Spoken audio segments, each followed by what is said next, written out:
Yeah. Hey, how you doing? I just turned to put the glasses away. I'm like, oh shit, I'm live on the internet right now. The interwebs knows us. So, real quick, April the 4th through the 6th, myself and Doug are gonna be at Empire State Con that's in Albany, New York. So look for us there. If you're going to be around the area there, come see us. Also, if we haven't already, I think we're close to getting about 150,000 subscribers now. So give us a subscription. You'll get a couple of different, for midnight screenings anyway, you'll get like a couple of different notifications. You get one for when we go live, and then you get another for when it ends up going not live. When you see it pop up in the archive, which is essentially usually when I get home and add a couple of breaks to it, and then unless I'm really tired, unless it's no Sherlock Gnomes last week, where I just went home and went to bed, like You weeped first. You weeped. I cried myself to sleep. You weeped for humanity. Laura was worried for like 5 seconds, and then she went back to sleep.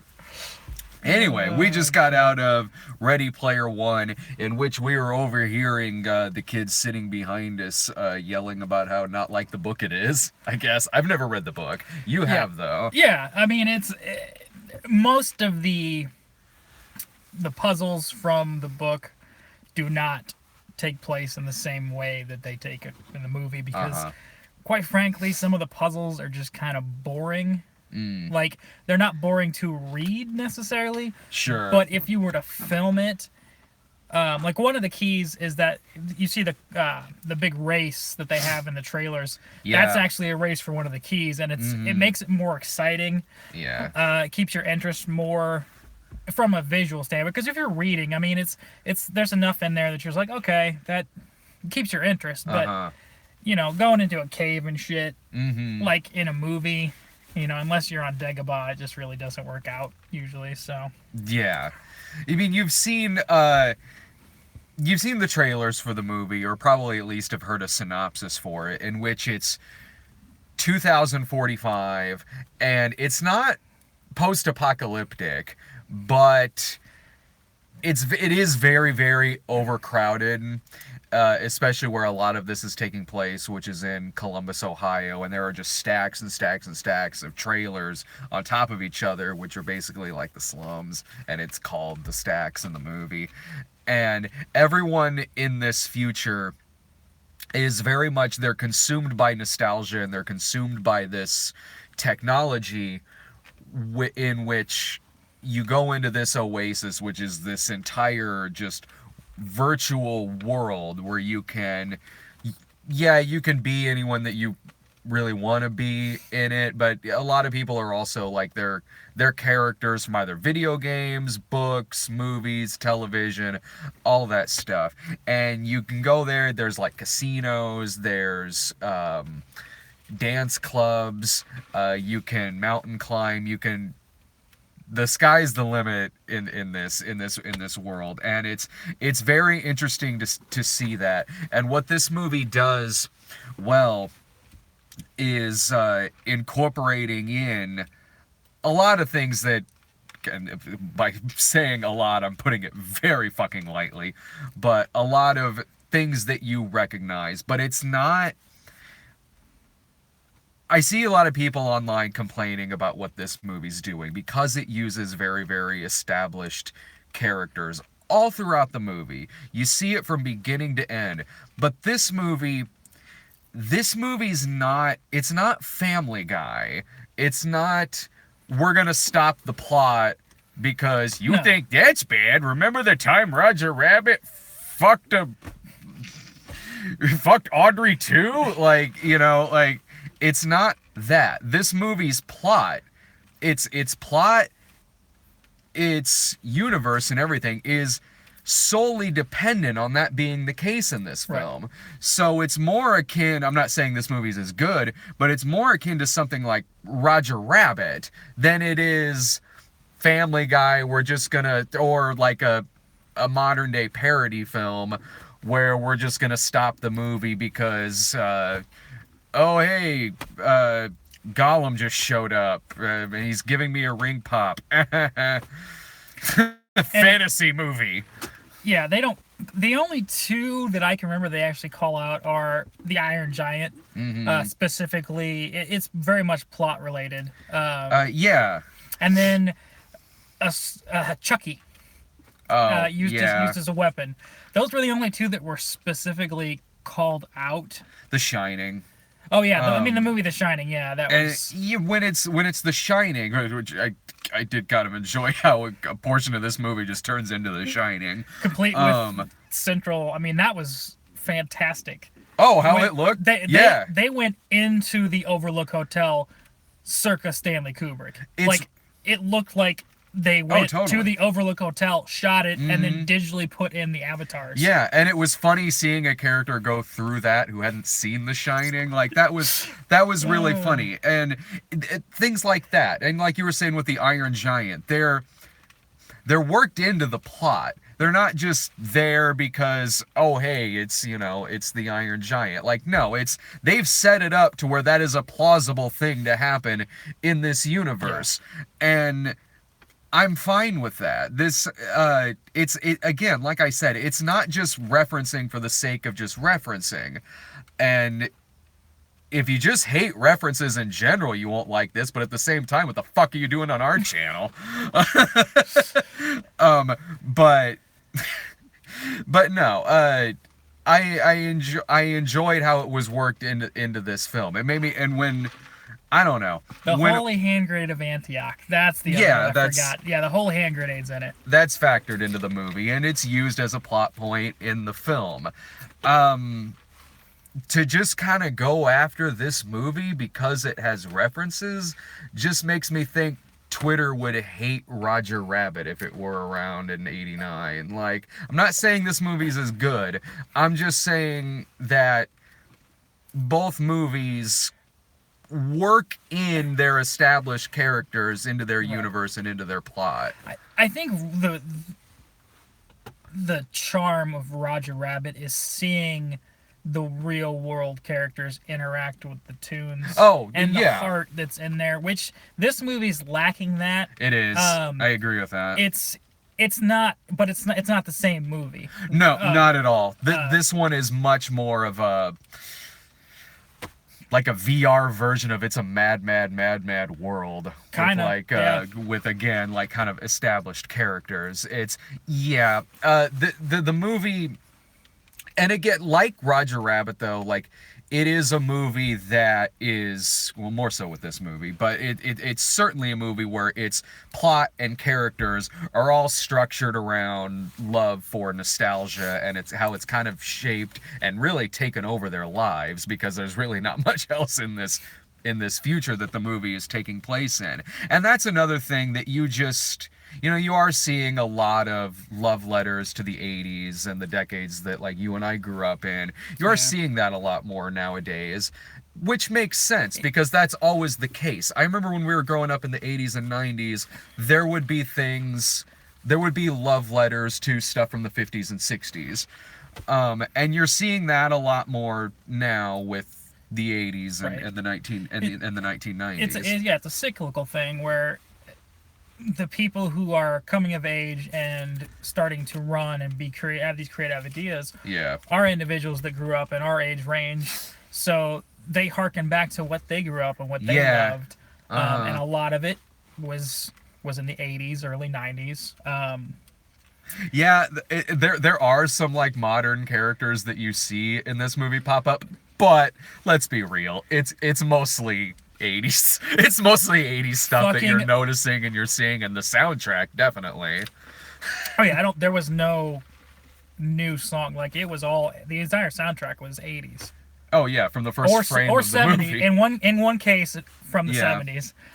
Because I mean there's like Atari games that pop up in the movie that factor into the film as well. So late 70s, early 80s, that turn of the decade type area. Yeah, and I thought I had fun with this movie. It is certainly a movie targeted to people our age, to people Yeah. like you and me, which yeah. which fine, I get that. Again, I remember back in the 90s there was stuff that came out that was targeted to people who grew up in the 60s. In the 70s, And or like Dazed and Confused. sure, I mean, yeah. come on, that was Yeah. that was a love letter to the 70s and Yeah. the bygone. But I thought this was a very entertaining movie.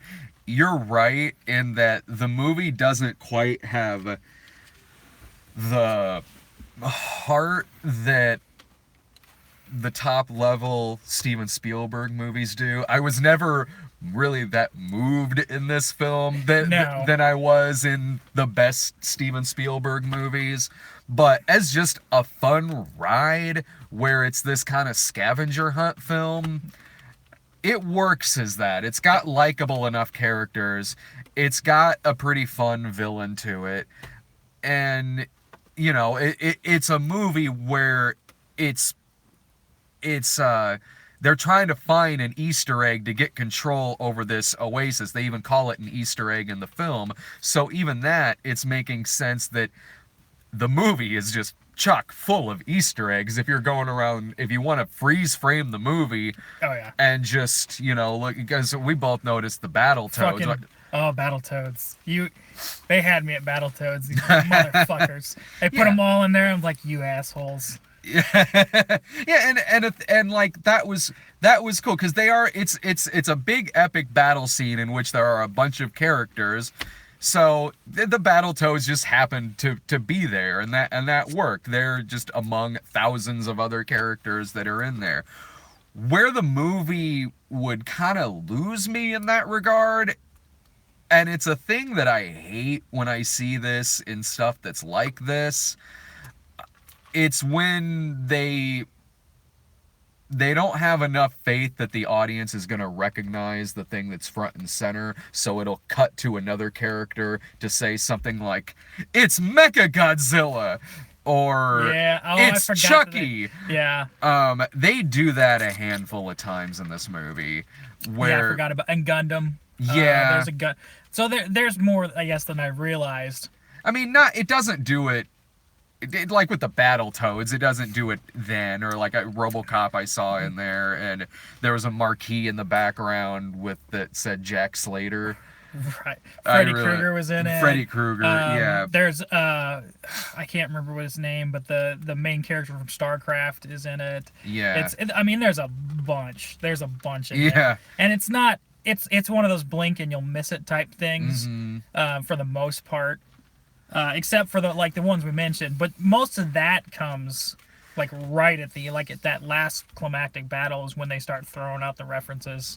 Yeah, like it's insert this character. I never liked that. Now sometimes the movie would point out things about a movie that they're talking about, and it worked because The Shining is really intricate to a moment in this movie, to a huge plot point in this film, and even when it's talking like adventure, like it's even kind of throwing out some trivia about it too and working it into the dialogue, things that maybe you might not know about it. Which, if I remember correctly, I believe that does get mentioned in the book. Adventure does? The whole Easter egg being an adventure. It's, correct me if I'm wrong, it's been a while since I've read it, and don't you miss the days when video games were just like they had titles like adventure or golf, joust, baseball, like it described what you were doing. Pitfall. Tank. There was part of me that thought, like, is the Atari game that's gonna hold the final key to everything gonna be E.T.? Like, I would have loved that so much, honestly. Yes. I mean, if they could have worked that in, I'll bet Spielberg would have been all right with it. But I would imagine. When it's doing stuff like with The Shining, it feels less like, okay, we're just gonna talk about The Shining now. It feels like it is a love letter to that movie. That it's really that it is very genuine instead of just cynically throwing The Shining in there. Same with Saturday Night Fever, which there's a really good dance tribute to Saturday Night Fever in this. It didn't feel to me like it was just soulless and cynical and we're doing Saturday Night Fever now just because. It felt like it had heart to it, like it was coming from just a really genuine place. And so I dug that about the film. The movie certainly wouldn't be in my top 10 or more of Steven Spielberg movies. No. But as a ride, yeah, I had fun with the movie. What'd you think of the 3D? I was all right. I mean, you told me before, because I hadn't done the IMAX 3D before, Yeah. and you were kind of let me know that it's a little bit better, and I did notice. Yeah. But again, the thing with the 3D is if you have a film that tends to be on the darker side, Yeah. which this is, I mean, it's kind of a bleak landscape. There's not a lot of bright pop. Yeah. And when it is, it's in like the club scene when they're dancing. It's vibrant neon, which works, but it's still overall dark. Yeah. So it doesn't pop. I still think, I mean, really 3D should be reserved for cartoons, bright cartoons. I mean, there's a few good ones movie wise, but I feel like you need brighter colors to get that pop. I could see why they wanted to do it with this, because a lot of it is CGI, and it is taking place in this virtual world. But you're right about the color scheme of the movie. But the best 3D that you're ever going to get going to one of these movies is always going to be the countdown at the beginning of the film. That was bad. I was like, nothing's going to beat this. Yeah, that is, when it's doing the IMAX countdown at the beginning, it's like the best movie theater 3D that you'll see. and how they can't do that for an entire film, I know, will man. never know. Yeah. Because it's fantastic. Uh-huh. I mean, it comes at you. Yeah. And then it's like, okay, that's neat 3D. It's depth of field otherwise. It's not that pop. It's just like, oh, this thing's behind here, this thing's closer. Sure. It creates that depth of field, but it doesn't really pop like you want it to. Yeah. Like that you feel like 3D should. Were there a lot of other differences between the movie and the book that you noticed, like particularly with the villain or with Mark Rylance? Not particularly. Like, they're not as fleshed out as they are in the book. But the other thing is too, I feel like the reason they changed a lot of the book is there's some problematic language in the book as far as like Steven Spielberg's always been good with that, of being inclusive to everybody and trying to get as many people into something as possible. So there's a lot of people were on Twitter especially were kind of complaining about how Parsifal's attachment to Artemis was very stalkery. Oh wow. in the book, and it does. I mean, it's I don't think it's ever to that point where he goes to the bad end of it. Mm-hmm. But that's completely absent from the movie. Like, it's not the character interactions, how they meet. There's no leave me alone, don't ever stop talking, stop talking to me, and then he obsessively pursues her. Yeah. That doesn't happen in the movie, and it really doesn't need to. The character interaction and the flow between Artemis and Parsifal in the movie works well without it. It isn't really necessary. But from a perspective of writing a book, you need page fillers. Sure. You really do. Yeah, I mean, and Spielberg's always has been really good at taking a book and realizing what could be left out, what should be left in the movie. Take Jaws, for instance. The book, which has the mafia subplot and the love triangle between characters in it. Like, Spielberg can adapt a book. Yeah, nobody would have liked them to kill Richard Dreyfuss. So, right, that too. Yeah, exactly. Don't kill Richard Dreyfuss, but don't have him sleep with Brody's wife either. So it's okay. In the Bruno Mattei Jaws movie, they brought back the mafia subplot. Which for Benchley is kind of a trademark for the suspense, like the throwing, not so much downtime, but Okay, here's a suspenseful thing. Oh yeah, by the way, they're sleeping together. It's like, why the fuck? What? Why does that have serve any purpose except to make Brody want to kill this guy? I don't know. I think about it. Maybe it should have been in the movie. Now I'm just thinking he inhabits the shark and kills him just for fun. Oh because no, that's Jaws: The Revenge. Oh Jesus! Oh my fucking god! Fuck that movie. I want to know if Caligula was in this film. Oh, that would have been. Suddenly, you just see the guy on stilts from Tiberius. Oh, and you Grotto. are a virgin. Oh God, there's an X-rated movie going on in the background of this film. I'm the only one who saw it. Well, they did drop fucking.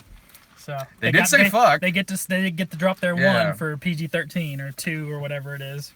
They got their one, yeah. Any final thoughts about it? I thought it was fun. I would. It feels like a good big screen experience. Yeah. Not like, and it's not like the blockbuster type, but a good fun adventure movie. Not quite as good. I would put it in the vein of like a Goonies, like an ensemble going after, but not as good. Obviously, I mean, Sure. it's Goonies. Come on. You'll appreciate this movie if you grew up with a lot of movies like that. You're not gonna like this movie as much as some of those, but you'll at least I appreciated the movie. It Yeah. did, it came from a real genuine place, I think. Yeah, it definitely did not a movie I hated by any stretch of the God, and no. it was entertaining. I can understand the choices they made, switching out some of the challenges from the book to the movie. From a visual story standpoint, they work.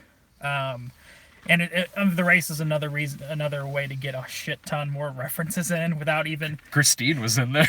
Yeah. Bigfoot was in there. King Kong, the T-Rex from Jurassic Park, which I thought was a nice little Oh throwback. yeah, the Akira motorcycle Akira, too. yeah, Kaneda's bike from Akira. Yeah. Or Akira, if you will. Before I get bitched at. Because I'm waiting. It's pronounced Akira, you son of a bitch! Have you ever watched a movie in your life? Just this and Sherlock Gnomes. That's Oh it. my Man, this God movie. damn it! This was a nice palate cleanser from Sherlock Gnomes. right. That's for goddamn sure. This movie is 2 hours and 20 minutes long, and it felt so much shorter than Sherlock Oh, yeah. Gnomes did. And Sherlock Gnomes Oh, was yes. less than 90 minutes long. Somebody's like, there's apparently a robot that looks a lot like Mechagodzilla. No, it is It is. Mechagodzilla. That's one of the references they actually say. Oh, it's Mechagodzilla. It's Mechagodzilla. I'm like, I know. I know the people you're making this movie for. I guarantee you, they know that's Mechagodzilla.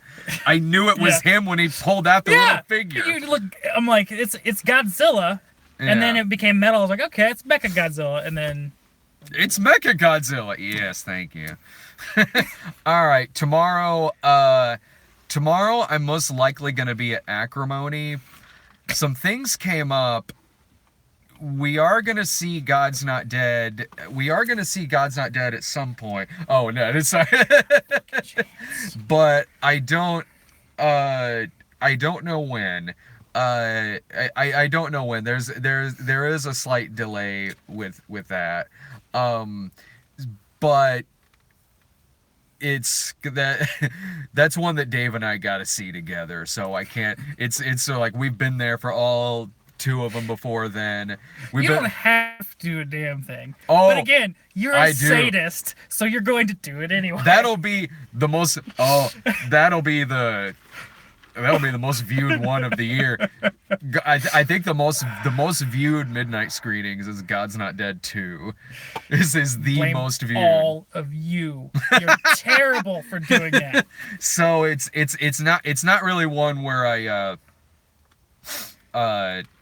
feel like I got I'm not gonna ask my wife like you want to see God's Not Dead 3 with me. So I'm like me and Dave can do this together, but kind of an emergency came up there, so we'll see it at some point. But It will happen, you sons of bitches. there is You just still hold your horses. a Tyler Perry movie out this weekend though. So It's like the gift that keeps on giving. You get Yes. Tyler Perry and God's Not Dead. exactly right. All right, everyone. Thanks a ton, everyone, for watching. See you later. Yeah.